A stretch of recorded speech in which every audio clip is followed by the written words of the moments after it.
cancel your Christmas, your vacation, your doctor's appointment. Someone makes a...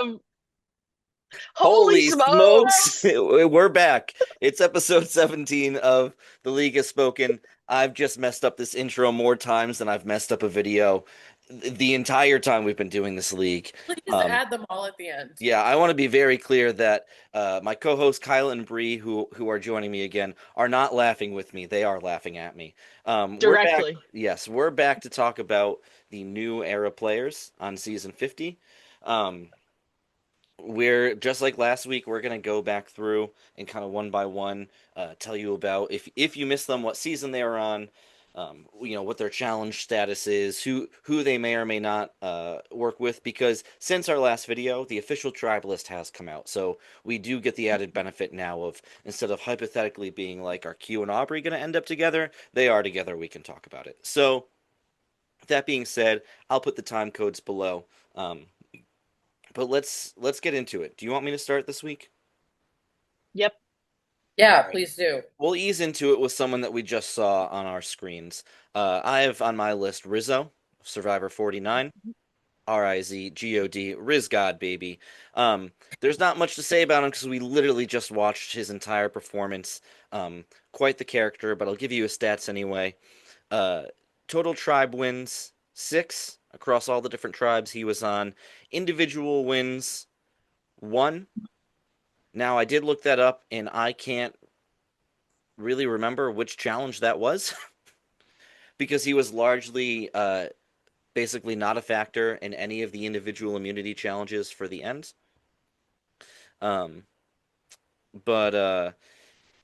Yeah, so not really a challenge performer. 3 votes against him total. In the whole game, he went out in fire making to Savannah, as many of you may remember, Savannah being his closest ally. For what he lacks in challenge ability, I will say he makes up for in a deep knowledge of Survivor history and tactics and gameplay. Tears. And yes, definitely lots of tears out of Rizo, but he remains to maybe be seen how effective it is, but he definitely knows the game like the back of his hands. I do fear with him one of his limitations could be being so excited to be on a beach with people that he idolizes that could sneak up on him, as opposed to someone like Q, who we'll talk about, that doesn't really care. That's my bit on Rizo. Filming schedule wise, I don't know if you had this on your list to talk about with Savannah, Kyla, but filming schedule wise, season 49 wrapped. Rizo and Savannah were invited back, we now know, the day after the final tribal of season 49. So they accepted, they went back home for 2 weeks, and then it was time to fly back out again. So they did not have very long in between. I don't know if that means they're like locked into the zone because they haven't been removed for 10, 15, 20 years like some of these people, or it means their bodies have not recovered at all. Remains to be seen. That could be good or bad, I don't know, but there's something else we could talk about. Oh, I forgot to make him my background. Not that anyone forgets who he is. I will just add while you're doing that, that I heard on one of the podcasts I was watching that production has not informed any of the players of Rizo or Savannah's standings in the last season. I think we talked about that, but just clarifying that it's up to them to basically tell people where they landed, if they have any type of relationship. And pulling a Bree. There's half of Savannah. But Kind of looks like I'm Savannah. Listen, no, sorry. Maybe not in your screens. I have it stacked. I have it on part of my screen. I'm stacked right above Savannah right now. Oh, okay. I was like, I also will say that I heard that at Ponderosa, they were staying very far away from one another and not communicating. Smart, probably. So they as in Rizo and Savannah? Yes. Yes. Okay. And this is more Savannah this is all Savannah than Rizo, but I feel like they're going to hear, even if they're not told, and even if Rizo and Savannah don't tell them how 49 went, they're going to hear Rizo speak and be like, Well, he didn't win. So it's probably Savannah. And then you look at these tribe lists, and D is on one tribe, she's one. Kyle's on another tribe, he's one. No one has won on the blue tribe. Is it the blue tribe? No, that's D tribe. On Savannah's on the orange tribe. No one on the orange tribe has won. And then there's Savannah, who got invited back from 49 for reasons we don't know and we haven't seen her season. So I guess unless Ozzy you're a doesn't win Cook moron, Islands then. right? If unless you're a moron, like you probably think she won.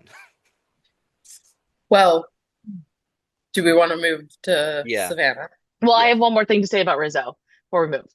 Okay. Let's not forget though, with all of I think we're giving a lot of Rizzo hate. Let's not forget that in the last season, for a very long stretch of time, everyone that Rizzo wanted to go home went home. Yeah. That's true. So he was very critical to decisions, and he still has this I think he has more of a burning hunger to win because he didn't get that, whereas Savannah did. So I think you have that archetype building too.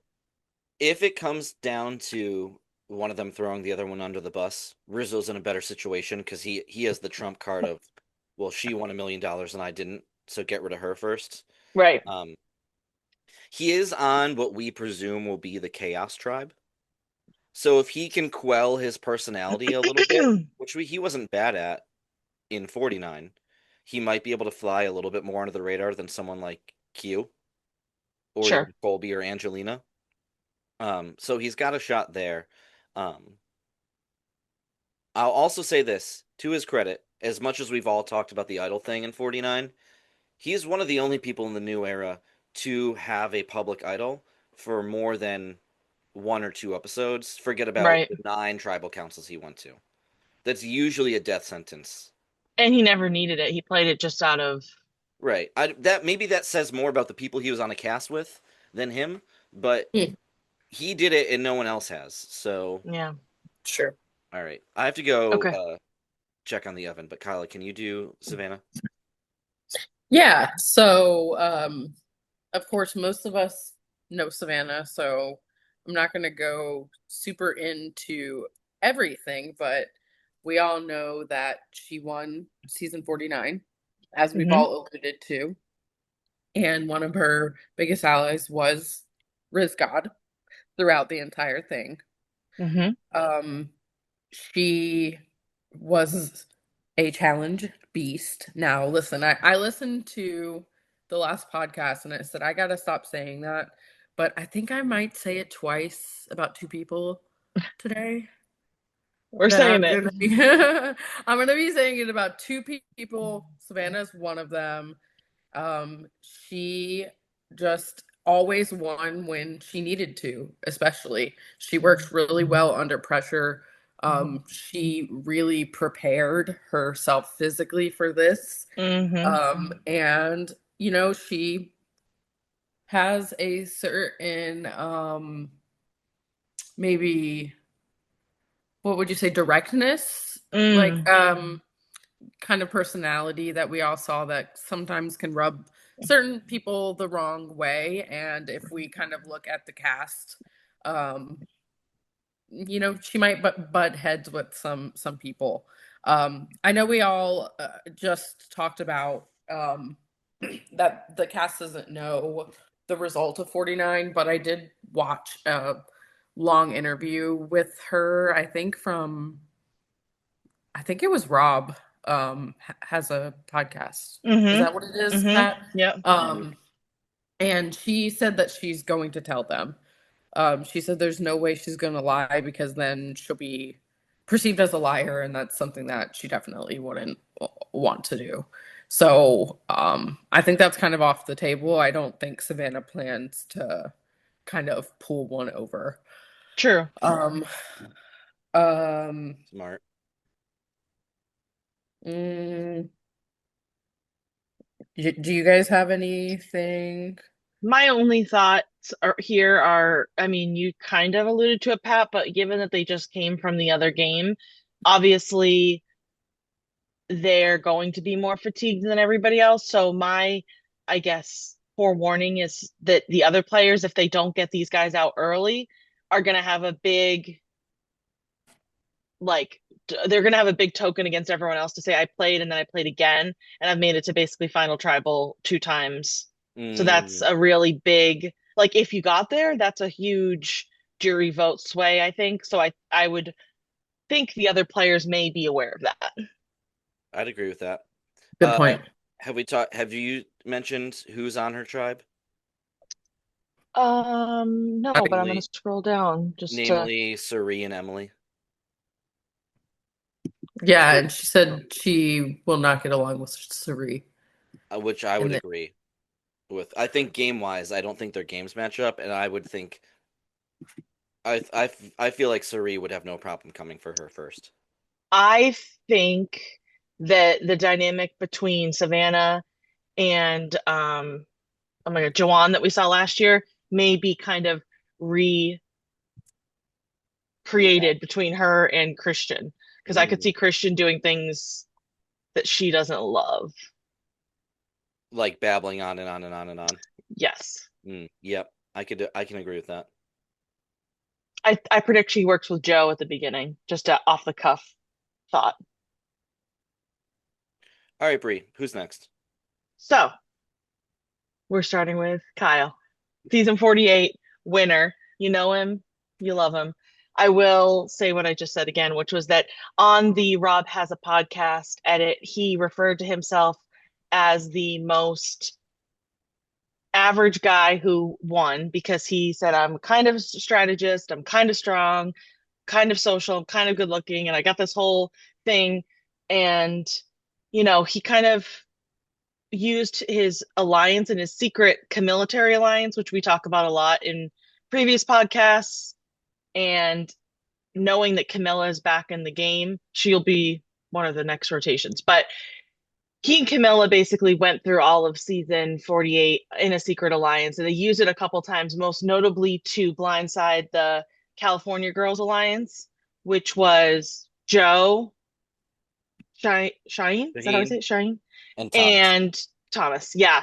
And they basically made it seem like, I mean, they were on the bottom of that tribe, and they at that point made it seem like they both were okay with the other one going out to save themselves, but they strategically used They had an extra vote. advantages, yeah, extra vote and an idol, and somehow the California girls went through his bag and didn't find his idol. That Oh was yeah, just that's luck. right. But the end of that story is that's how they first commanded some movement in the game. And they continued to do moves like that throughout the rest of the game. Although I think people did start to pick up on their, caring for one another. But ultimately, at the final four, they had an agreement they were going to cut each other loose to not split votes between them, which is ultimately, I won't give everything away, but ultimately what happened to Joe and Eva. So I think he is a strategic player. I was kind of alluding to before. I don't know if he gives himself enough credit for how strategic he is, and I think people like him a lot, which makes it easy to keep him around even when you know he's a threat because you just want to be around people you like. So I see Kyle having a good potential in this game. Of course, people just saw him win, but at the same time, there's so many threats in this pool that I do see how it could be an initial thought, and if it's not acted on immediately, the new game will start to happen, and then people will forget. I'd agree with that. I think that's probably the case for all the winners. Because at first, when this cast was announced, I was like, why wouldn't they put more winners on? Because it feels like they're easy sitting ducks. But they're so spread out that Kyle's also on, again, what we presume to be the disaster tribe. So if there's a, Yeah. which is a big presumption that that tribe's going to council first. But if they do, I can easily foresee what Bree's saying, where he's able to fly under the radar, and then it's too late. So there's 4 tribes of 8. That's Three correct, tribes right? of 8. Oh, right, 24. Sorry. hmm hmm 3 tribes of 8. Okay. Any other Kyle last minute thoughts? I don't have any.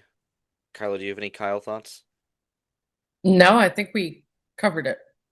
All right. Well, then it's my turn. So let's talk about the other half of the Camilitary, who apparently is short enough to fit behind me, is Kamila. Kyle's other half, as people would probably presume from season 48. I won't give too much of the backstory because Brie really laid out her game pretty well while she laid out Kyla's.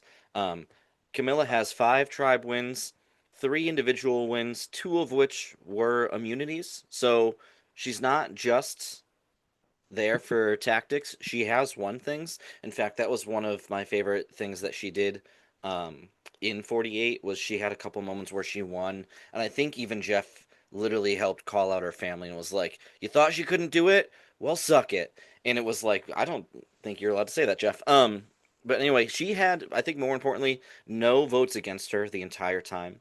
So even as people were starting to catch on to her and Kyle, she made it to fire making, lost in fire making, came in fourth. But so no one, she had no votes cast against her. She's played 25 days with no votes against her. Um, yeah, she's kind of known as a puzzle mastermind. And one thing I will note is that I don't know how much she did it, but early in her game, before she was forced to adapt, I think because of a tribe switch, um, she was semi successfully playing the angle of find the biggest, dumbest person I can and use them as a meat shield. So someone like a Jonathan or even a Joe, depending on how that relationship has changed.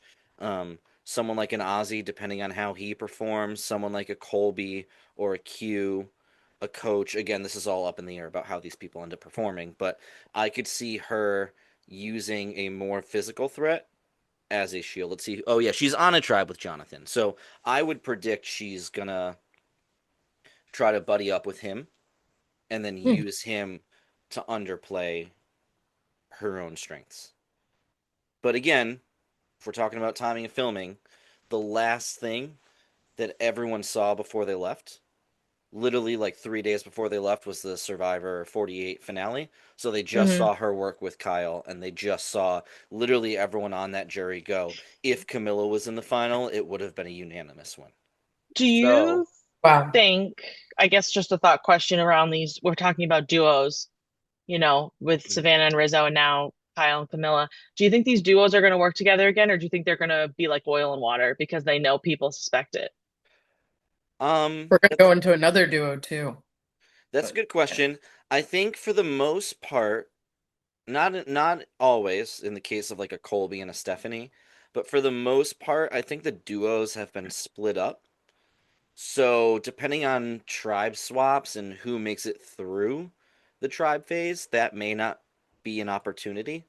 Yeah. Until merge, yeah. Right. I think that's one thing that Camilla does have going for is everyone just saw her work with Kyle, but if they're not on the same beach at all, they don't really need to worry about that, especially if like Kyle goes out earlier or vice Yeah. versa in Kyle's case. Then all of a sudden that worry, honestly, it'd almost be better for them if they're worried about their risk factor with people having just watched their game.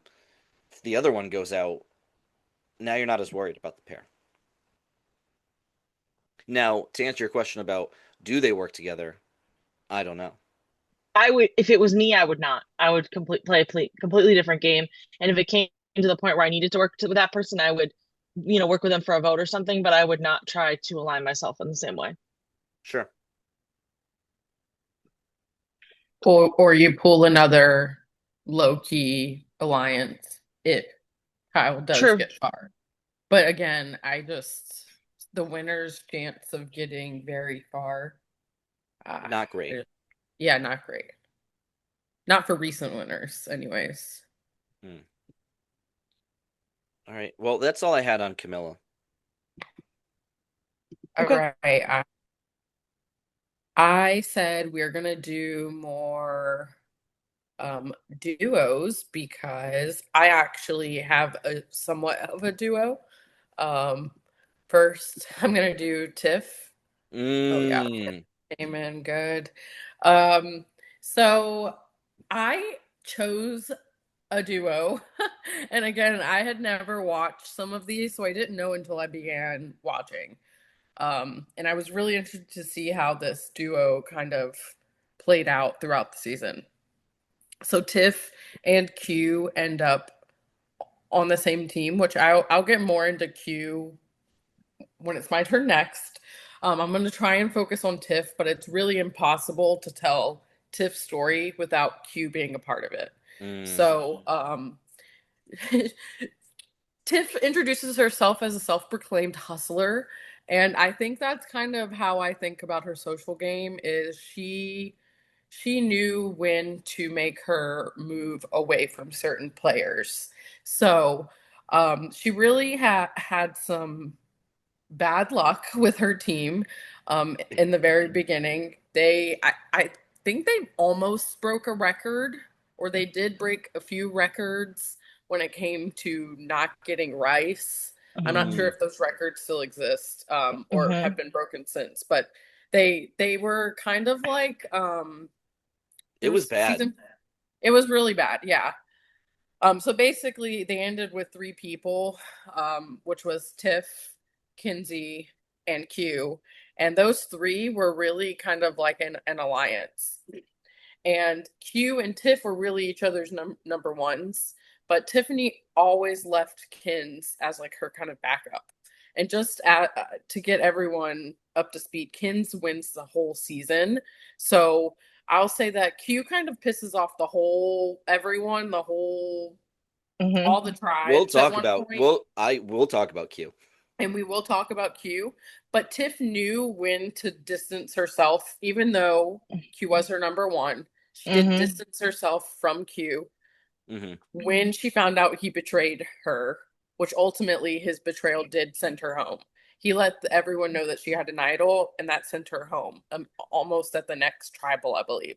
So That she got out in 10th place, and she was the first juror.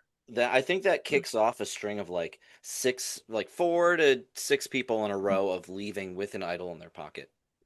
Yes, that season there were 5 people in a row who left with an idol in their pocket.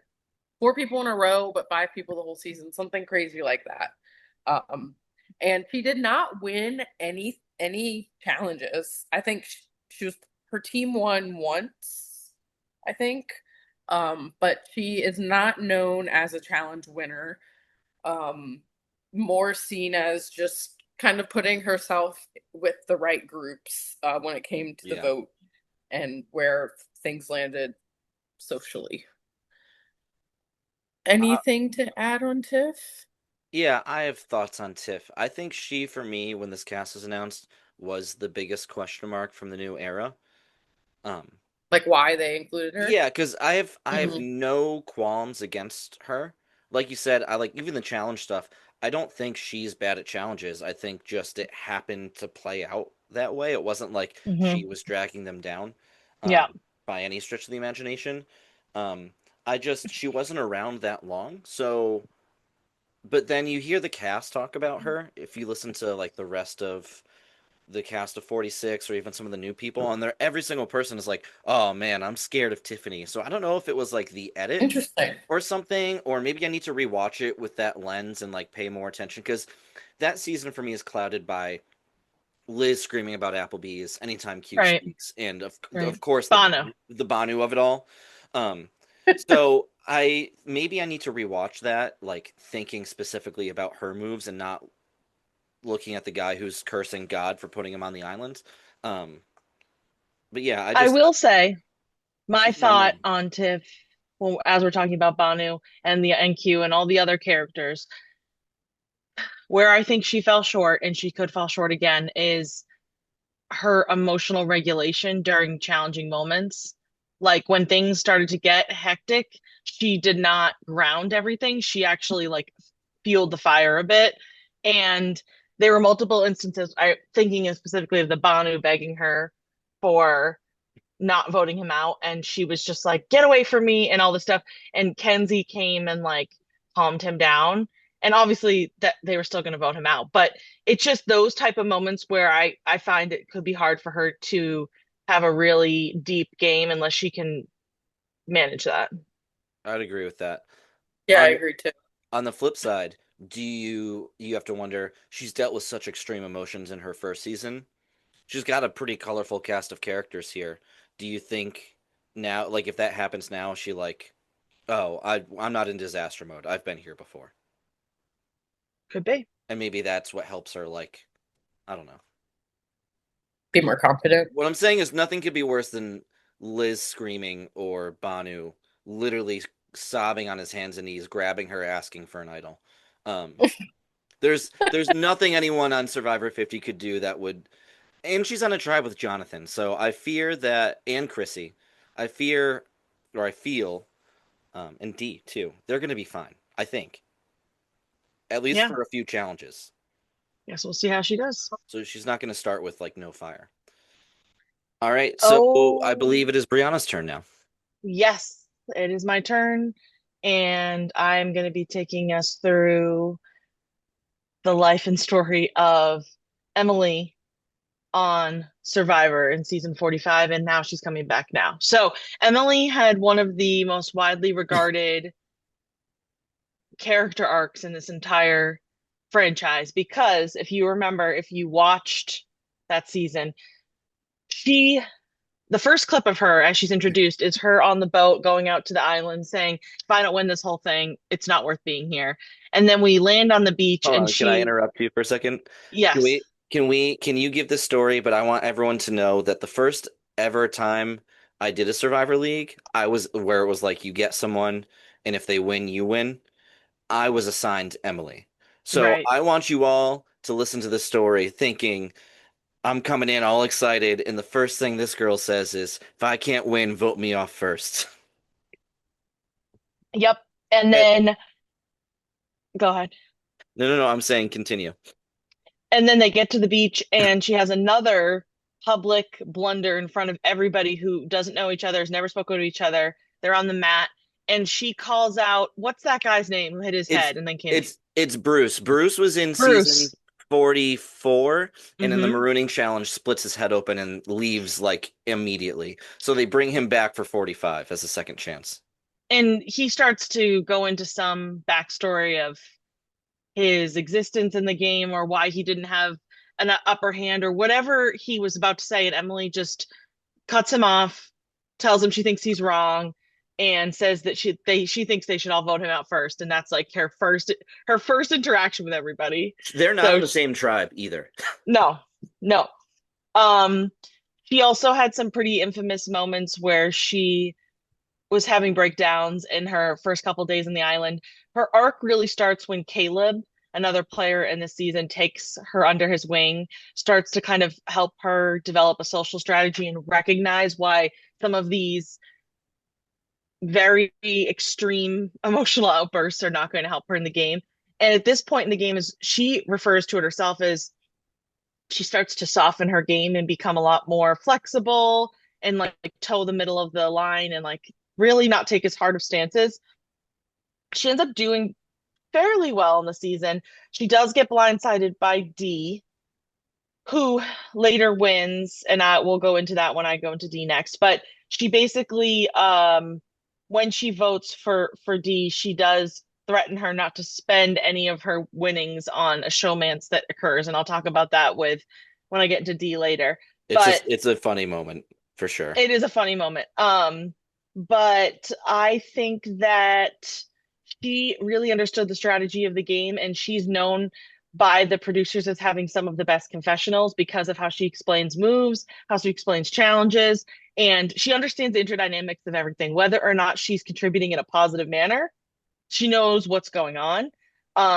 She's known as being very blunt, and in her recap before returning to season 50, she talked a lot about how she didn't plan on playing the game again and how when the producers approached her she started to go through the pre-interview process and she never stopped it, so that was when she finally kind of came to terms with the idea that maybe she had some unfinished business and she wanted to come back to, I guess, And in between, sorry.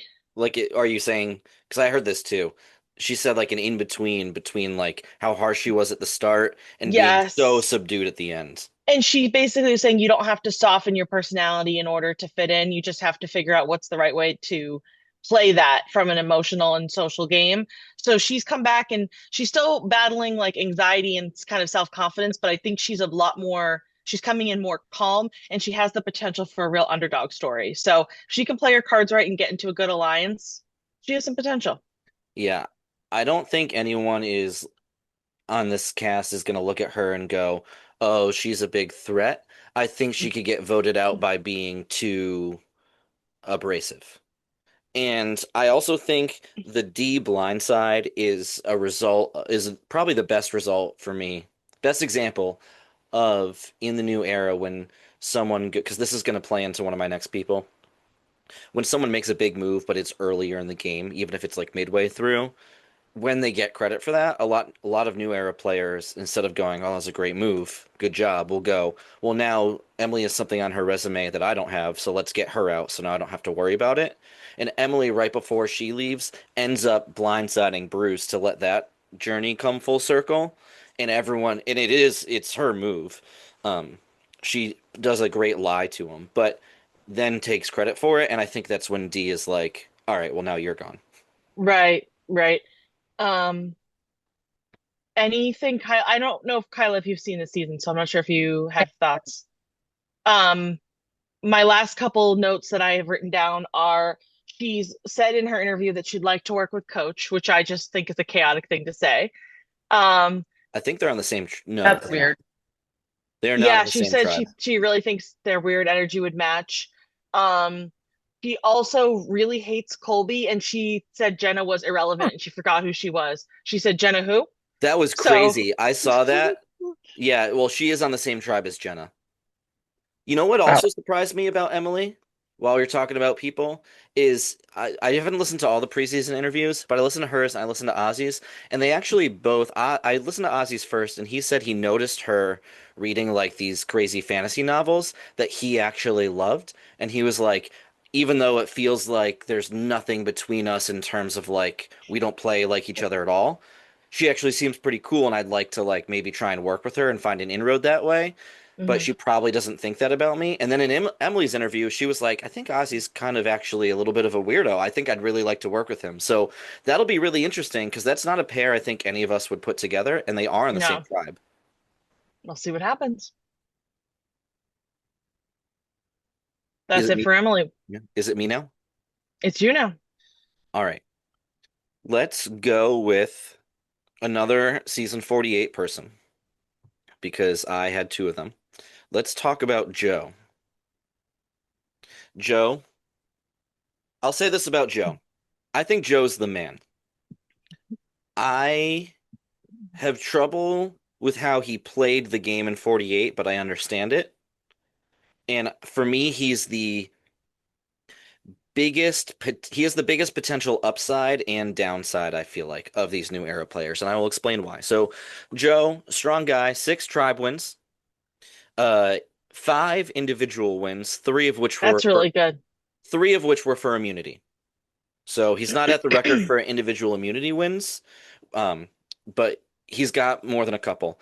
He only had 1 vote against him the whole time, which is kind of shocking because I feel like in 48 there's a lot of discourse, maybe more so online, of like, why don't they get Joe out?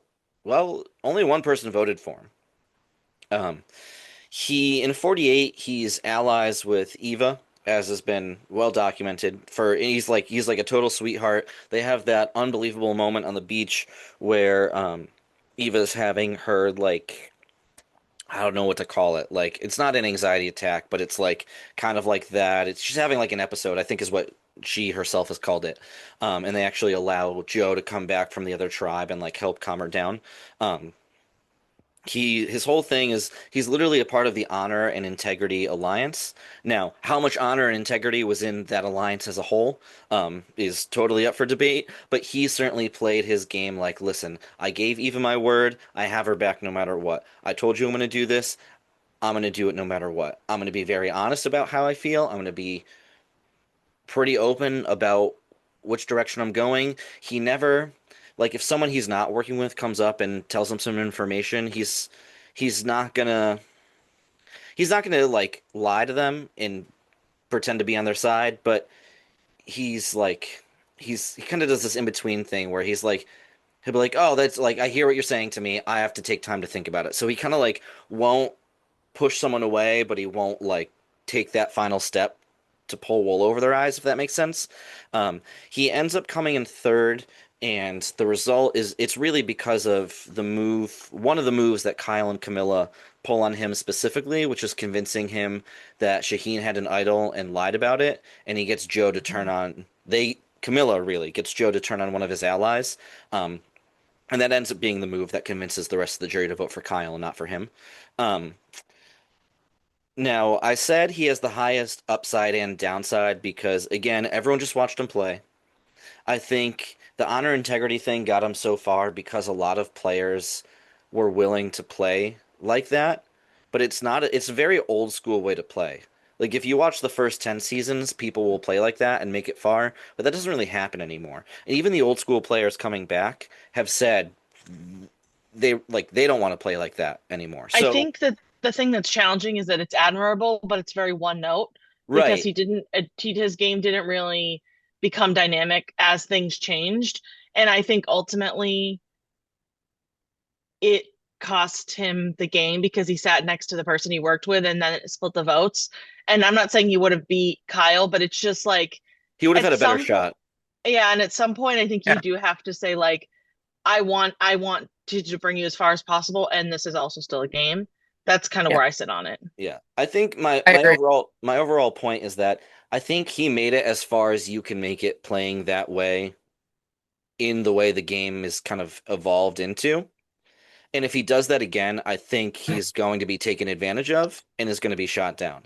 Now, Honestly, if he does that again, I hope he's out soon because I don't it's want to see the same thing again. right. Now, that being said, he also, before he left, just had the benefit of rewatching his whole game, play like that, see how people react to it, and Yeah. evaluate himself. He's now And I'm not saying that Eva was holding him back in any way, shape, or form, but by aligning himself with Eva so early, he kind of like also forced himself into playing that way. But Hmm. he's not out there like Kyle and Camilla he has a relationship with, but they weren't necessarily his like close allies. He's kind of Hmm. out there in some ways on his own this time, and I think he has got a great opportunity to completely reinvent his game and play entirely differently. And if he does that, he's going to be a bit of a wild card and I think be able to make it pretty far. But if he plays the same, I think he's screwed.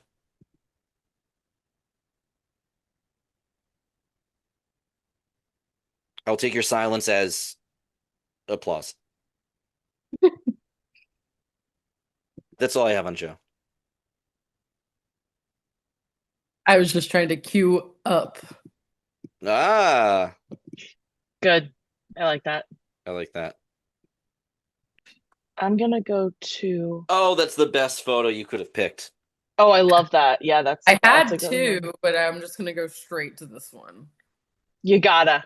Did you need a second, Bree, or can we start No, no, now? no. Yeah, you can go. Go ahead.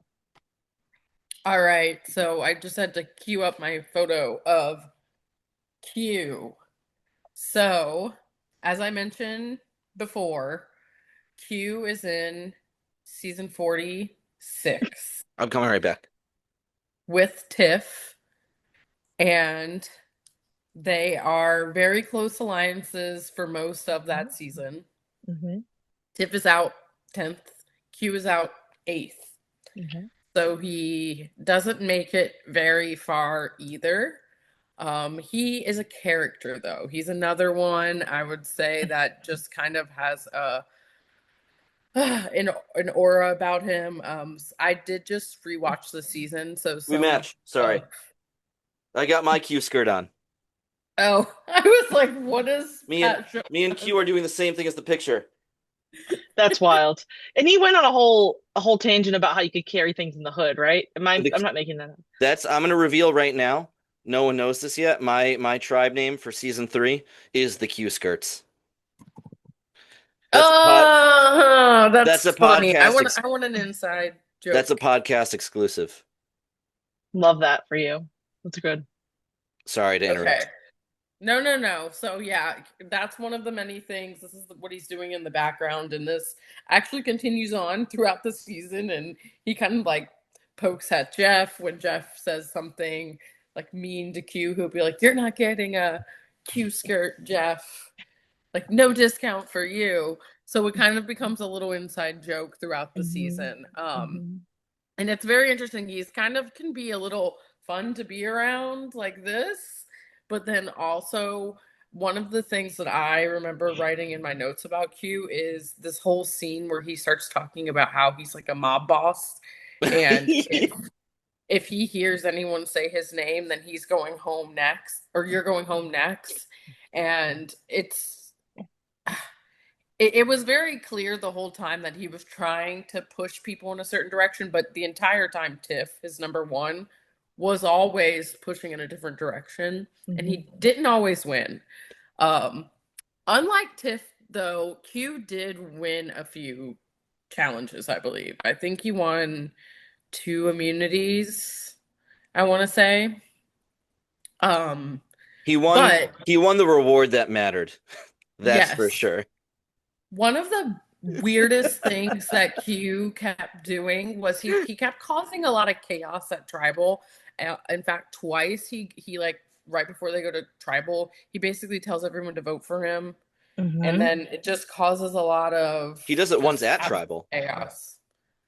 Yeah, he does it once at Tribal, and they're whispering and everything, and Jeff is like, "This is one of the weirdest tribals I've been to." They have a lot of very interesting tribals this season overall. And his So reasoning he's chaotic. his reasoning for why he does that is so weird because he like makes a mistake, whether it's in a challenge or a social mistake, and then he's like, as retribution for my mistake, you must vote me out because I don't deserve it. And he's this very um like hero complex that he's like, I can't, if I'm not perfect, I shouldn't be here. So I don't know. That's a very interesting part of his dynamic too. He's very annoying when it came to that. He leaves with an idol, doesn't he? In his pocket? Is he one of the ones? I believe so. He does. He does. That season is that whole stretch of vote outs is why we have the penalty in our league for if your player leaves with an idol in their pocket. Because I just watched it happen like 5 times. That's true. Yes, because they broke the record that season, I'm pretty sure. He has a great sequence, which is a crazy thing to say, where he gets them all during the merge to play hide and seek. Yes. And then in an uncharacteristically brilliant move, like looks at how they're all playing and is like able to decipher how they move socially. It was like a fascinating thing. He doesn't really do anything with that information, but for a moment there, you're like, this could be good. Well, one interesting thing that just reminded me of, listen, I'm fresh off watching this. I finished it yesterday. But when they play hide and seek, Hunter's the one that they can't find, and he's up in a tree. And in the next challenge, it's the pole hug challenge. And it's when Jeff offers them certain people to step back to get rice. And everyone refuses to. And in the end, of course, Hunter ends up winning, I believe. Yep. And Q is absolutely pissed. And he like goes on this tirade about this man just won hide and seek because he hid in a tree, and you think you're gonna hang on a pole longer than him? It was just a very comical moment. So yeah, I think if he's able to last long enough and brings less chaotic energy, he might be able to weasel his way around because he was able to. I do think that his tribe mates looking across, I'm looking at the tribe on the screen, you know, between the Aubrey drama we talked about last time, Stephanie. Oh, well, he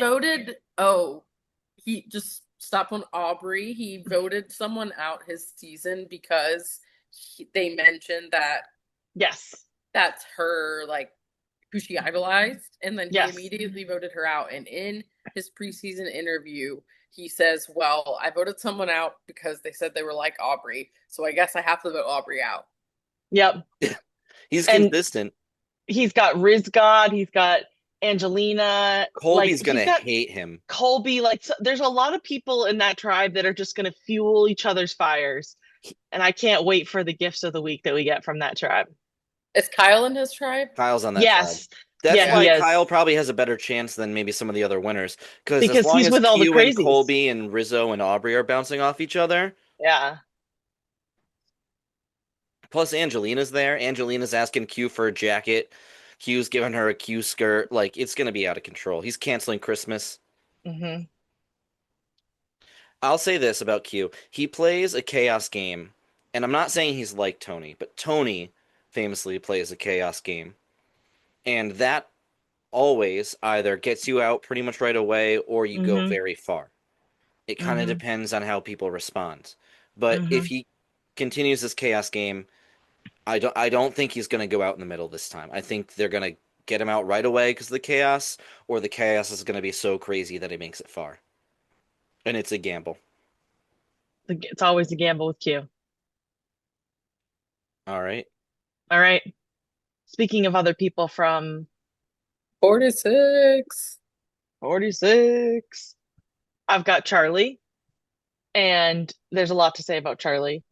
Um, just to start this off, because it's fresh on my mind from the challenges and all the stuff that happened at the challenges, another funny thing that happens between Charlie and Q is during one of the challenges, Charlie starts this infamous alphabet game, I think which Q starts Oh it. my oh, God. Q starts it. Sorry, my bad. Q starts it while they're all, They're standing I in the think, ocean on yeah, platforms. They're like yeah, trying to keep hanging their there, standing balance. there, whatever they're doing. Very idle activity. So Q wants to pass the time. So he tries to explain what the alphabet game is, and Charlie very much knows what the alphabet game is and intentionally messes up, I believe, like 4 times in a row to the point that Q loses his shit. And oh, I think he like goes out right after that because he's so frustrated with Charlie, and you can see the cuts to Charlie, and he's like, "Okay, I think they're naming like cities, right?" Yeah, And like Charlie just keeps repeating the letter that Q just said, and it's really funny. I don't know. I just think back to that. I forgot about that. That's good. But Charlie is on season 46. He's the runner-up, and he has a famous downfall at Final Tribal. And I'll talk more about this, but his main alliance is with a lady named Maria, and they're really true to each other their entire game, and they are similar to how we talked about with Kyle and Kamila. They have a very kind of it's pretty secret relationship, and people don't expect that they're Hmm. working together. And She calls him the uncle of her children at one point, she Yes, does. she did. multiple times. She does. Um, Spoiler though, they are not, and basically not in communication now. And this all fell apart because at one point in the game, it became valuable for Charlie to get rid of Maria, and he allows that to basically transpire. And she was so salty about it on the jury that she ends up voting for Kenzie, even though she never played with Kenzie and had no relationship with Kenzie, and made up a fake reason about it.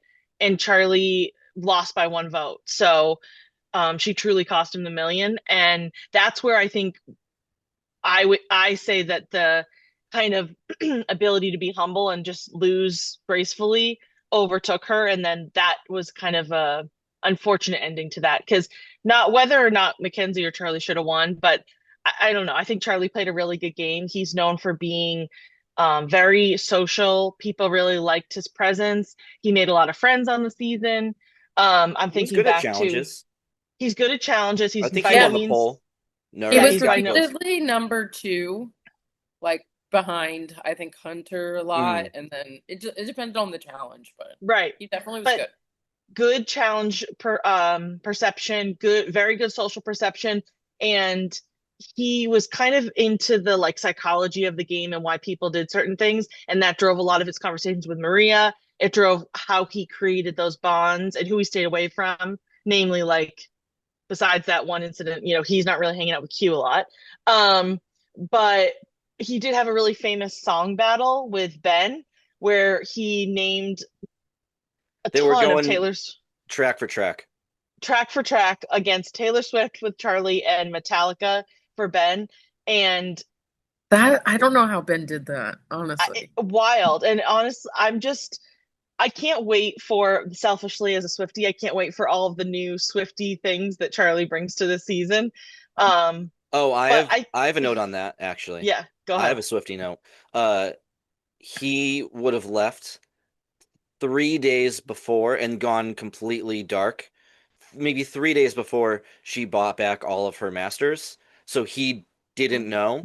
And also, when they're doing the pregame interviews and stuff, obviously people like Mike Bloom are out there, like talking to them, are not allowed to tell them what's going on in the outside world. So Mike Bloom is interviewing him, and I'm sure it comes up, and he is not allowed to tell Charlie. So Charlie didn't know the whole time until he got Does he back. know about the engagement? He was back for that.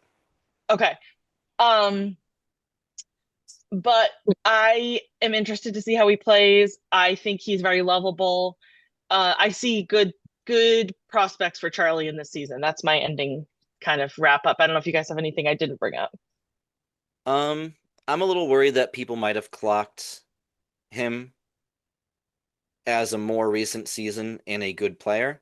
Mm-hmm. I don't know to what extent, because again, you have people like Q who are more chaotic. You have people like Kyle who just won, and Kamila who helped him.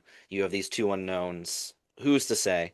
Um, but Charlie's proven himself before, so I'm not too worried about Charlie.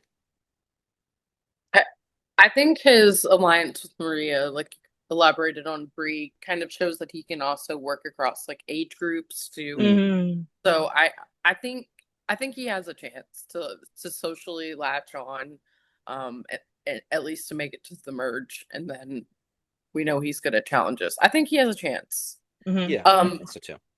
Does And that close out he's our... on a good tribe. Yes. Does that close out our season 46 players that are in season 50? I do not have season 46 on my Okay. slate. That's the last one. Yeah, I don't either. Okay, there was a reason why I asked that, and then I already forgot why. Well, if we're moving on, I can try and I'll stall for you in that I will talk about. Sorry, the Q skirt is both uncomfortable and coming off because we're done with 46. It's time to talk about season 47 and Genevieve, or as many people on the internet would call her, Mother. And she's back with the bob. I'll say it, the bob works. Great bob. She had long hair before. Great bob. Um, let's talk about Genevieve. So Genevieve was on a chaotic season, Yes. or at least a very chaotic pre-merge. Andy, Rome, all of that stuff. Mm-hmm. If you know, you know. She only has 4 tribe wins, which should tell you a lot about that season. She has 2 individual wins, both of which were immunities. I don't personally remember that, but I've only seen her season once. I looked it up and I was like, huh, I guess maybe she did win 1 or 2. She has 9 votes against her, and she finished in 5th place.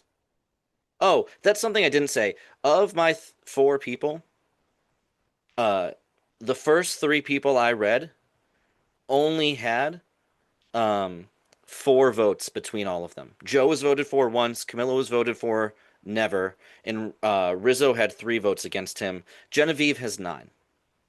Mm. And that really tells you what you need to know about Genevieve. She has a similar arc to Emily in that she comes into the game not as abrasive, but in confessionals, she's very much like, listen, if I have to be a robot and cut people off, this is just a game. I'm not connecting to anyone because I don't want to feel bad when I cut them, and I'm going to have to cut them. So that's what I'm going Mm-hmm. to do. And then by the end, she realizes that you can play like that, but then you don't have any friends. Mm. And she was having like she was kind of getting lonely out there. She was going through it. She was thinking about maybe jury votes, and so she ends up coming around to like, okay, I need to soften up quite a bit. Ultimately, the damage she caused by some of her vote outs, she couldn't overcome as she softened throughout the game. Um, but yeah, so she started the game. She had no problem cutting her allies. She cut Saul in a vote out, I think just after the merge, one of her closer allies. She she offers up Keyshawn as like just a stray. It's like it's not even coming at her, but like someone uses her name as a smokescreen and she's like, all right, forget the whole plan. I'm going after you now. And then she like tosses that guy. She's one of the main components of what's known as Operation Italy, where she, Andy, and Sam devised a whole thing at the sanctuary that involved like a fake idol and manipulating people into like 3 or 4 different. It was I can't remember the whole thing, but I remember watching it and both Bree and I going, that was so unbelievably well thought out by all the people involved in it, not just her, but it was one of the like best strategy complex moves I've seen in New Era Survivor. I probably will go back and watch that episode before this season starts just to keep it fresh in my mind. Um, she's great. Um, Unlike Emily, because I'm drawing comparisons to her, unlike Emily, who had that classic great blindside against Bruce, I'm taking credit for it, and now you're out because you have a move on your resume that I don't have. Genevieve would cut people, and she was never voted out for it directly. They weren't like, well, Genevieve's got all these great blindsides, let's get rid of her. They kind of more like shamed her for being deceitful. She had like a weird, unique situation. It felt a little bit more old school the way she was treated.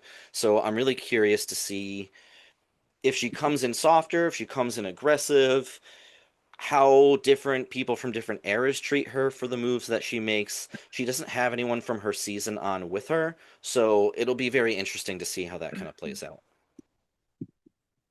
I also think that not having anyone with her allows her to be more fluid with who she works with.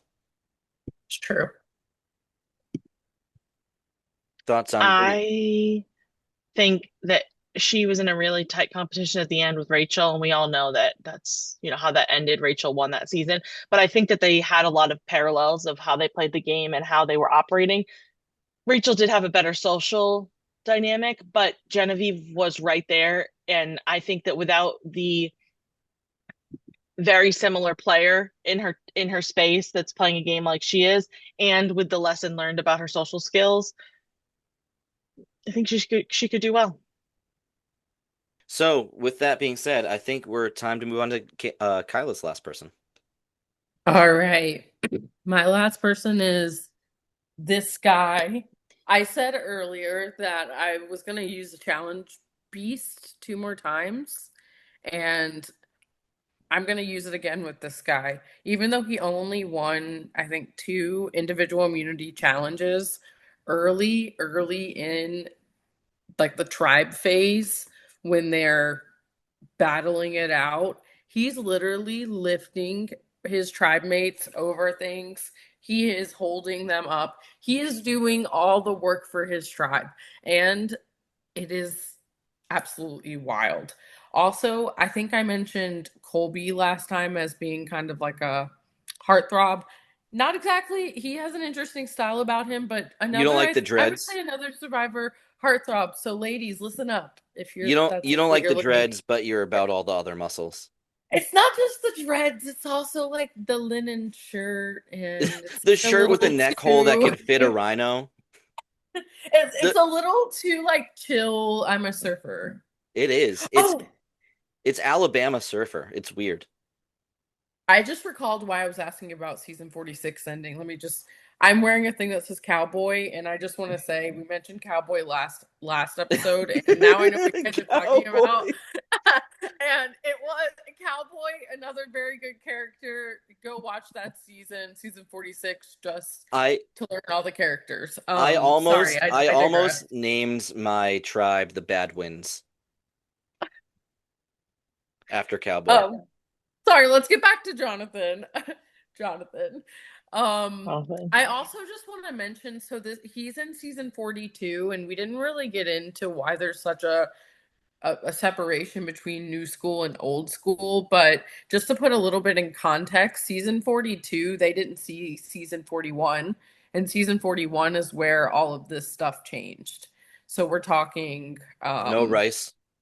no rice is given, no camp accessories, probably not the right word. Accessories. Equipment. Equipment, none of that stuff is given. Early in the early seasons, kind of all the tribes grab a bunch of stuff and they make their camp. But that's not what happens in the new age. And there's also just different idols, different. Shot in the dark. Shot in the dark is new. Shorter game.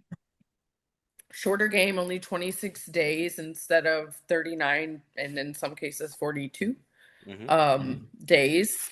So, and they didn't know this going in, right? And they didn't see 41, which is where this changed. So a lot of this was surprising, and And also, I think some rules changed throughout the years. So I'll say you know, I don't think that Jonathan was a very strategic player. He lined himself up with, I believe it's Lindsay. Mm-hmm. And later in the game, Lindsay starts to want to distance herself from Jonathan because he frustrates her, because he won't listen to her. So I do wonder if dynamically he will get along with people, especially folks that have experience in this game, and they'll want to be heard and not just told what to Yes. do.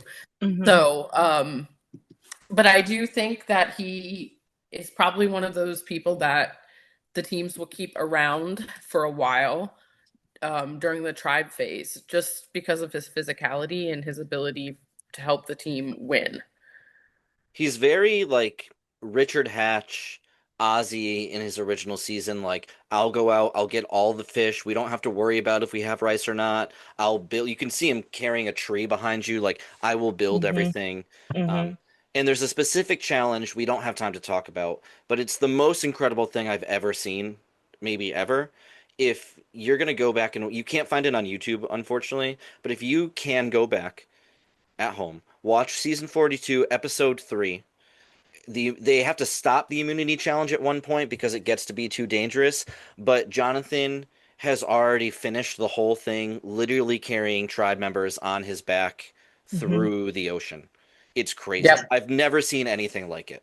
It was truly a feat of physical prowess, and I'm very happy that you made me watch it. Because I was like, I watched it live, and I didn't really, like, when I watched the season, and I didn't really soak in what it meant. And then to see everybody slopping around, like, just They're literally blown like buoys. hundreds of feet off the course itself. Yeah. And Jonathan's carrying a ladder in one hand Yeah. and a tribe member on his back. And Jeff can't even, like, Jeff's normally like, man, you guys are really bad at this, huh? You're getting really annoyed by me. And even he's just like, Jonathan is blowing my mind right now. He's like so giddy. He's like, I've never seen anything like this.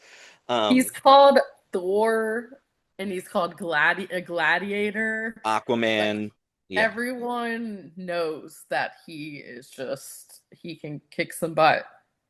If he can soften himself and be a little bit more reserved this time around, I think he'll do good. But otherwise, he's the grade A classic walking meat shield target. We'll see what happens. Yeah, I didn't mention he finished 4th, losing in fire making, so he did make it pretty far. He lost in fire making to Mike, who was a firefighter. A little unfair, don't you think? I'm just saying. But yeah, that's what went down. So, we're talking about the last player review for this Era. Yes, thank you. And we're talking about D. How do you think you say your last name? Valardes? Valadares? Oh, okay. Valadares. Oh, no, sorry. Valladares. Okay, we'll take that. She is regarded as one of the strongest players in the new season. She had a very successful game. Not to say that I think she can duplicate it again in season 50, but in her first season, 45, she was the winner. She was the social assassin, according to ChatGPT, which I think is a great term for her. I think Q has called her that. She's a power player. She had strong allies, and I watched her player review today, and they talked a lot about how she would consistently like backstab someone and then somehow get them back on her side immediately. Now, this happened with Austin most frequently, who she had a known showmance with. The showmance did not go far after the season, but they were both in the finals, and he brought her along with him, and that was his mistake. I guess critical mistake, because she at that Big mistake, as Q would say, unfolded an entire strategic game that she played, and he was alongside her for a lot of these pieces. But where she really got him in the jugular is she had a couple moves that she didn't tell him about, and one was this blind side with this woman named Julie, and she was supposed to be blindsided and voted out. And Dee on the side thought that Julie being around would be good for her game. So she told her on the side, I'm going to vote for you. I'm going to vote with the alliance that thinks I'm with them, but I want you to play your idol and vote somebody else out. And it worked seamlessly. And so when she described this at Final Tribal, Austin was like mouth I think agape, his had no mouth, yeah, idea. his mouth was open. He's like, "Oh Hmm. no." And the second was when they decided to blindside Drew, which Austin knows about this because Drew was in their alliance, but they blindsided him without Austin's knowledge. And Dee was in on that. And Austin didn't realize that Dee was a very main choreographer of this blindside. So she had two big moves on him, and their showmance didn't last. She wins the season. I mean, she really is someone who is a socially magnetic person. People want to be around her. People think she's emotionally intelligent. She's intelligent. She's charismatic. And yeah, I think she is a good player. I think where she could fall short is that she won a season already. She's one of our winners in the winner bucket. She also has shown how, unlike some of the other people we talked about, she's not going to be loyal to the end to her closest ally. She's not a Joe, right? So she is going to backstab you. So if you're going to play with her, you have to have the same strategic prowess as her. So I could see her having a good alliance with someone like Savannah, where they both have an understanding that they're going to work together while it works for them, but then they're going to go do their own thing. I don't think someone's going to make a second mistake with her if they've seen her season. I think Um, someone like Sari is gonna, if she knows D's game, is gonna try and cut D quick. But I think people could be trying to cut Sari quick too. This is true. Did someone already? Oh, we already did her in the last episode, Yeah. right? I guess I forgot. Um, Big toes. yeah. She famously wins. She wins a couple challenges, I feel like. I know she definitely wins the big hold on to a pole challenge. And I'm not even kidding. It's because she has these big crazy ass like hand toes. Hand And toes. I'm this is a quote verbatim. So this is gonna sound incoherent, but I'm not the only one that's noticed D's toes. Q is given an exit press or entrance press, I should say, on D's toes. I'm Ew. not I'm not Weird. kidding. He said because they asked them all who they want to vote out first in the Hmm. game, even if they don't know like who's trying, just like as a game.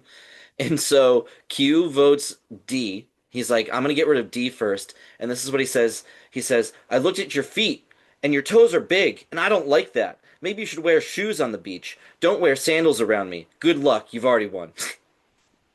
So Wow. Q, not a fan of the toes. Not a toe guy. Not a D toe guy, that's for sure.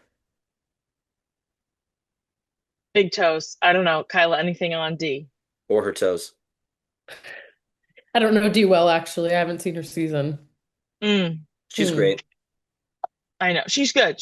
I'm just trying to find really quickly if they have a picture of the toe, but I don't think I can find it readily enough. Oh, is that I don't it? know what kind of Oh, images you're gonna get if you look up D's toe. I found it. I'm gonna see if I can put it in front of the camera. Can you make it your Oh my background? Her God. toe? Please don't put her toe No, up. make her toe your background, and I'll put up Jake's nipple ring. It's just a big Oh, it's toe. huge. It's a big toe. The first two are giant. That's got to be a So custom sandal to fit that toe shape. I don't think so. Big toe That's box. crazy. Um, I think D is gonna be a good addition to this game. And I think as a returning winner, she earned it in the new season. And I yeah, think she's gonna have to change her. She both doesn't have to change her game because her game works and her game is one of being fluid and backstabbing people. But I don't know. I get the vibe that it's not gonna be able to play out the same for her if she's gonna go far. I don't know what you that never know. means. I don't know what that even means, but I don't think she can play the same way. Okay. All right. Well, with that, I think we need to move into our next wrap up with logistics and Bree's game. All right, but before we move on, there's a new segment where we read reviews of the show. Oh, And by that I mean only one. It's a text that Sharon. our show? Yes. It's not from the YouTube comment section. I assure you, I'm not looking at that. Um, but Bree's mom texted us while you were trying to get back in, Kyla. And she said, "What a great job on the podcast. You three have something really good going with that. I'm very impressed. You guys know all the players so well. I can tell you put lots of time into this. I enjoyed listening to it while I did chores. Thank you, very fun." And then she said, "Tell Kyla she is awesome." No, No. we love a mom. No, that's so So sweet. sweet. So You're awesome too. if you have any constructive compliments that you'd like to send into the show, please do it. Constructive. Uh, Maybe we'll read your review. if you don't, keep that kind of shit yourself. All right. If you're someone from the World Wide Web and you leave a comment, Do not contact me. I would love to read those. It's tough being old. The World Wide Yeah. Web. The I World can't believe Wide you just said Web. the World Wide Web. Yeah, if you're coming to us from www.theinternet, Jesus. All right. Uh, let's do the game first, and then we'll talk logistics because the game's more. Okay. I will explain. The game is the same as last time, where we're going to talk about who from the new era we wish was cast in 50 and wasn't. I can go first, so everyone has a little bit of thinking time if you didn't remember this. So I tried to start talking about this person last time, and I was promptly Cut thwarted. off. Because they're Yeah. a new era player. We're doing only new era players this time. I know. Last time I thought we were going to do everybody, but we weren't. So we're doing new era. So last time I started to say Thomas. Now, if you watched his season 48. 48, thank you. You will know why I'm bringing him up because he was like the perfect, sorry, something's falling off my desktop. He was like the perfect evil villain in a story. Like he even had the mustache and you could have pictured him being like, He had a black eye at one point. Someone rocked him in the face during a challenge. yes, with a pole. It was like an oar, yeah. And he had some really good gameplay and he had the best cutaways where he would do interviews because he was always talking about how he was scheming. And the one that comes to my mind the most is when Star, Is our it girl the Star, idol?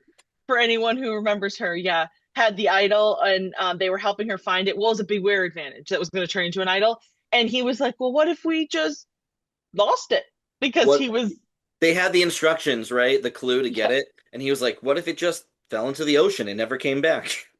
It was wild. And I think he would have been so much fun with people like Q and Coach and everybody on the season. So I wish that they gave him a call. But I don't think he made it far enough because of the blindside that happened where he was voted out. He didn't make it far enough to be a lasting impression, but I wish he was. He would have been great in that season to break up the honor integrity stuff had he made it. And if I recall correctly, Pat Smith famously was behind and was watching binging episodes back to back to try to pick a player and picked Thomas as his replacement of someone else who was voted out. 15 minutes before the deadline. Not only to that night have Thomas be voted out. Like an hour later, yeah. He spent all day binging 4 episodes in a row, picked Thomas, and then lost Thomas immediately. Okay, yes. And right. I'm going to tell you my second person. My second person is Caleb, and he was on season 45 with Emily. And I mentioned him earlier with Emily's arc and how he took her under his wing. Caleb was super athletic. He was really good at challenges, and he had an Aussie energy in the sense that he was dynamic and could do all different types of things. He could swim, climb, like help around camp, but he was very kind and nice, where I think we talked about Ozzy and how he has his, STDs and things. Caleb was just very heartwarming. And I really the same thing. Well, I don't know. He was different. He's infecting people with smiles. He's a wholesome version. And he famously played the shot in the dark that worked, where 11 people voted for him and he played it and it was correct and he stayed in the game, not only to be voted out like 2 episodes later, but Caleb was That's one of the best tribal councils ever to watch, because they're doing that thing where they're like, he's too nice, we don't want to go against him in the end. I think it's the first time since Shot in the Dark became a thing where it worked. Right. It's the Right. one where people went from like, this is a dumb twist, get rid of it, to, oh, I see its value now. And Yeah. that's why everyone's afraid of it, is because of that episode. I gotta watch that. It's good. Um, that's also a season we talked about Emily like barely making it by. She barely makes it by because there's someone on her tribe that quits in the first episode because she needs a Hmm. cigarette too bad. And then the Hmm. next time they go to tribal, Emily is saved because they have a very like a sweetheart, but maybe the biggest klutz I've ever seen in challenges that's such a liability. They're like, we Hmm. hate Emily, but we can't keep this other guy around any longer. Anyway, I can go next, Kyla, unless you're ready. Go for it. All right, I would say Rachel Mm. was my first one. I people are gonna come for me for this. I think Dee played a great game, and maybe I was still early in my like watching of Survivor. I think I'd only seen one or two seasons before I watched Dee's season, so I don't know that I fully understood and valued Dee's game, to be fair. But I think Rachel is at least in the conversation for the most dominant winner of the new era. And if she doesn't beat Dee, she's easily second.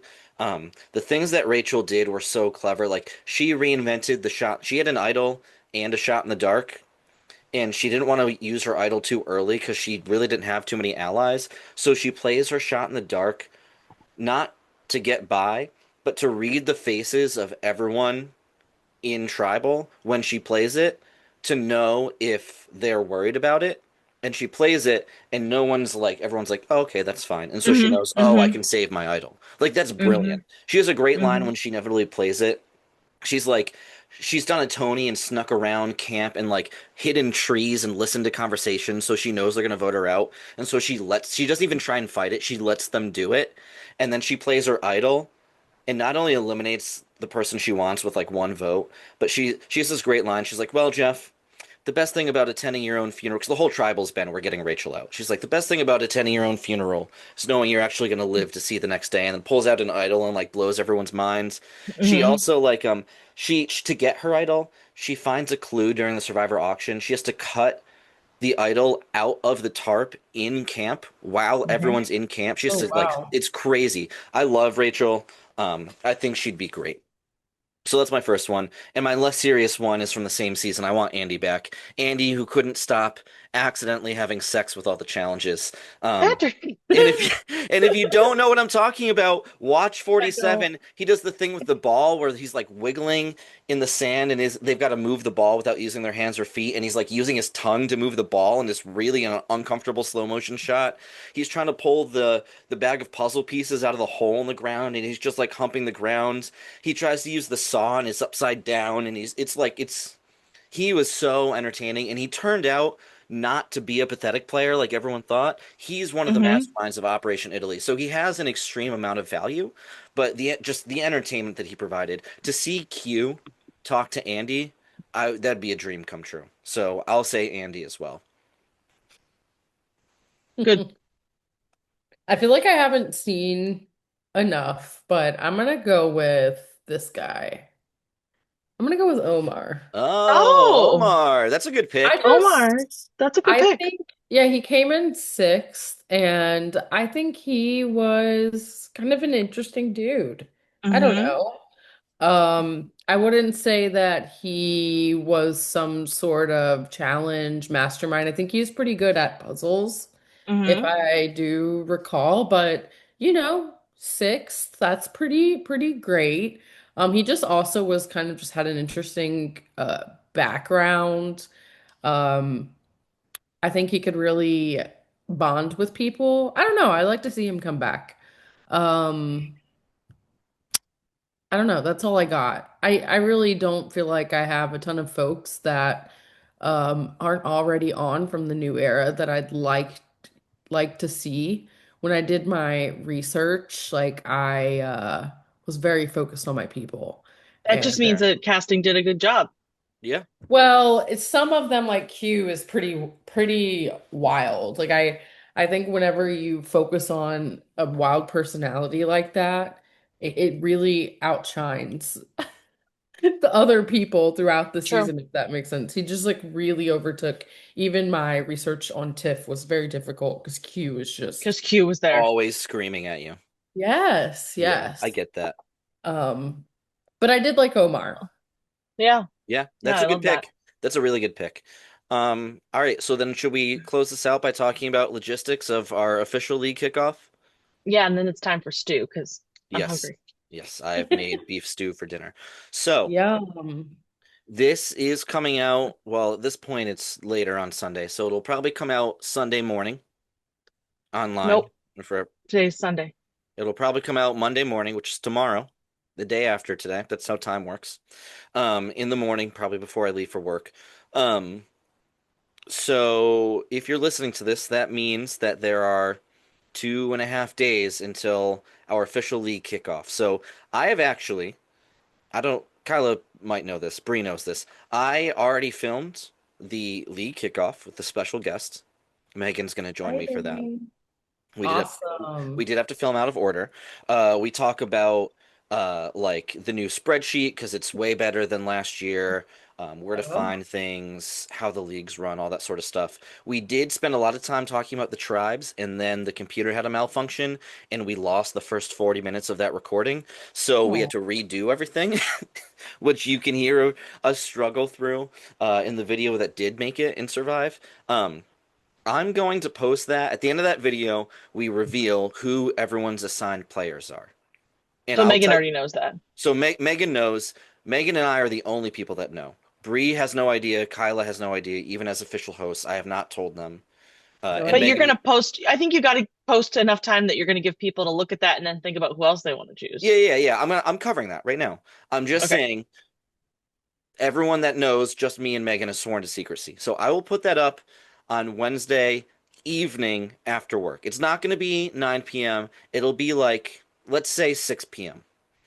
5:45 or 6. And you're gonna post it in the group chat as well. I'll put it in the group chat. I'm going to post all this information in the group chat. I'll put it online. I'll put it in the group chat. I'll tell everyone that needs to know in multiple different ways. I'm going to post that video at like 6. It's about 30, 35 minutes, that video, because again, we talk about like, here's where you can find the leaderboard and here's where you can find blah, blah, blah. So there'll be time codes. If you want to skip to the end just to see who you have, that's fine. At 6:30, I will put the spreadsheet up in the group me. I'm not going to put it up before people have a chance to watch the video. Wait, you're only gonna give 30 minutes in between those two things? That's about how long the video is. Yeah, but that I thought it was the next day. No, but who said that? No one Okay. said that. No, your dad thought he was going to have to wait until midnight and pick at 12:01 a.m. So this, We could do a so live pick. no, so I will put it up at let's say 6 p.m. Maybe I'll put it up at 5:30, and I will put the spreadsheet up at 6:30. We'll say an hour later. What? Okay. An hour after I post the video, the spreadsheet will go up. It'll be 6:30, 7, I don't know. I'll let you know. At that point, you can start making picks. Now, you can make picks one of two ways, because no one has edit access to the spreadsheet. That would be a disaster. Only I can edit it. You can put it in the group me. You may not want everyone to know who you picked, but that's valid. That'll reach me. Or you can text me individually. I will do my best as they come in. Here's going to be the problem with if they all come in at night on Wednesday. I will do my best to put them in the order I receive them. So if like 5 people text me within a 5-minute window and Kyle all of a sudden isn't available in the middle of that like batch of requests, I will go in order of the texts that I received and I will try to put them into the spreadsheet as soon as possible. So that way no one needs to ask me, is this person still available? Because I'm just going to tell you, go look at the information I posted. But I But will people keep can that. only do that if they've paid you. Yes, they can. Well, spoiler alert for that video, Smith is the only person that hasn't paid me. So almost every single person can make their pick. I will not, I say this in the video too, I will not be accepting partial picks. So if you tell me I'd like to pick Rick and I'll tell you who I'm going to pick next, I'm going to say, great, I'm not putting it in until you get me both names. Ooh, And good to if in know. the, Good to know. Good because info. Because I'm trying to keep this as up to date as possible, and I have to keep going in 80 times for everybody. It's Yeah. going to be chaos. Make So it easy on Pat. Make it easy on Pat. if you don't get me 2 names, I'm not putting it in. And if in the time it takes you to think of your last name, you lose your first pick, too bad. That's how it All goes. right. I think I hear the potatoes. Are we have anything else? No, that's it. Bree's hungry, so we're gonna wrap this thing up. Thanks for listening. If you listened, and if you didn't listen, then you're not gonna hear this anyway. So, all right. This has been the League of Spoken, episode 17. We'll do one more episode sometime between now and the actual start of the season, at a time TBD, at a topic TBD. But there'll be We one didn't talk more. about And then, yeah. See you on Wednesday. See ya. See you on Wednesday.